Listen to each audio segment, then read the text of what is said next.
अस्सलाम वालेकुम, welcome to my channel food and foodies 42। आज की रेसिपी है मूंगी मसूर की दाल, जो दाल चावल भी कहलाते हैं। बहुत ही मज़ेदार और आसान रेसिपी है।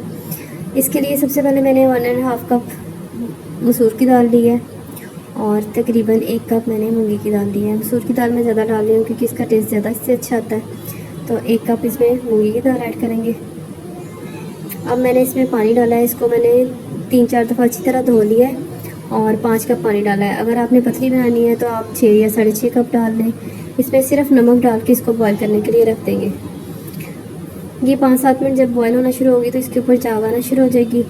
झाग यहाँ से रिमूव करनी है, इसीलिए मैंने नमक मिर्च नहीं डाला कि नमक मिर्च जो है झाग के ज़रिए ऊपर आ जाती है और कम हो जाती है। झाग सारी चम्मच के ज़रिए ऊपर से उतार लेंगे आहिस्ता आहिस्ता से। ये देखें, अगर आप मेरे चैनल पर नए हैं तो प्लीज़ चैनल को सब्सक्राइब करें। ऐसी बहुत ही आसान और डेली यूज़ की जो वीडियोस हैं वो आपको यहाँ से मिलेंगी। बहुत सारे छोटे छोटे टिप्स भी आपको मिलेंगे।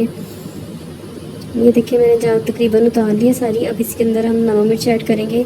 ये बहुत ही आसान और सादा रेसिपी है, फटाफट तैयार हो जाती है। इसमें कोई प्याज लहसुन अदरक नहीं डलता। आपने सिर्फ इसमें नमक मिर्च डालनी है। अगर आपको लहसुन पसंद है तो इसमें 1-2 जगह लहसुन के साथ डाल लें। इसमें मैंने 1 टीस्पून चिली पाउडर डाला है, 1/2 टीस्पून हल्दी डाली है और 1 टीस्पून कोरिएंडर पाउडर यानी सूखा धनिया डाला है। ये देखिए, ये पकना शुरू हो गया है। मैंने इसको मीडियम सी आंच पे रख दिया है और 10 मिनट में इसको पकाऊंगी। सिर्फ एक टाइम मैंने इसमें चम्मच हिलाया है, बाद में मैं इसमें चम्मच नहीं हिलाऊंगी क्योंकि इसमें ज़्यादा चम्मच हिलाएँ तो इसके दाने जो है बिल्कुल जो घुल जाते हैं और वो बिल्कुल पतली सी दाल बन जाती है। इसमें चम्मच देखे मैंने नहीं लाया तो ये तैयार है।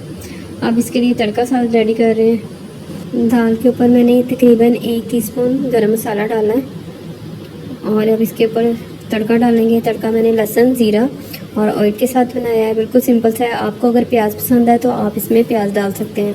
मैं खाली लहसुन का तड़का लगा रही हूँ।